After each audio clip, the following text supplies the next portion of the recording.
A mother's grief is as big as a nation's tragedy. This is the story of Zarqa Sabahiya, the Syrian mother whose unbreakable spirit shook the world. In a chilling video recorded by the killers themselves, 86-year-old Zarqa can be seen standing beside the lifeless bodies of her sons, Kinan and Suhail, and her grandson, Mohammad. One of the armed men taunts her, saying, "These are your sons. We gave you security, but you are traitors." But she does not cower. Instead, she yells back with unwavering defiance, Fashart, which is synonymous to "that will never happen." A single word that rejects submission, a single word that carries both utmost grief and unbreakable strength.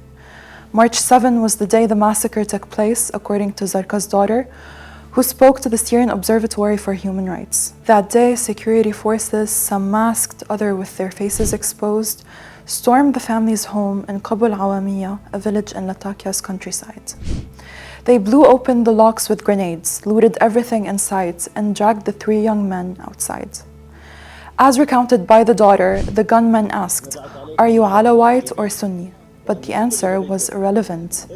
"Either way, you will be killed," they said, before opening fire. It did not matter that the young men were civilians. It did not matter that 2 of them were English teachers at a university. They were executed with no hesitation. And the killers did not stop there. They even denied Zarqa the right to bury her family. Their bodies were left behind the house for 4 days, and for 4 days, she refused to leave them. Despite threats and abuse, she stood guard, fearing that the security forces would return to burn the bodies, depriving her of even the last chance of laying them to rest. She took shifts guarding them day and night, her daughter said, and indeed, the killers did return. Armed men, including some in general security uniforms, came back to the house, laughing, making fun, and stealing whatever was left. Some of the perpetrators still live in the area in homes stolen from their rightful owners. Zarqa even begged them to kill her too, but they replied, "We want you to suffer more," her daughter recalled. The murderers continue to live freely right across from Zarqa's home, and every day she sees their faces. "We demand that the authorities immediately arrest and publicly prosecute them before the world," her daughter said.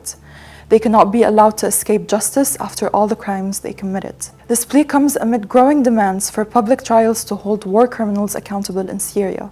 Reports continue to emerge linking the Defense and Interior Ministries to mass executions. On March 13, just days after Zarqa's sons were killed, the Syrian Observatory for Human Rights documented 3 massacres in which 158 civilians were executed.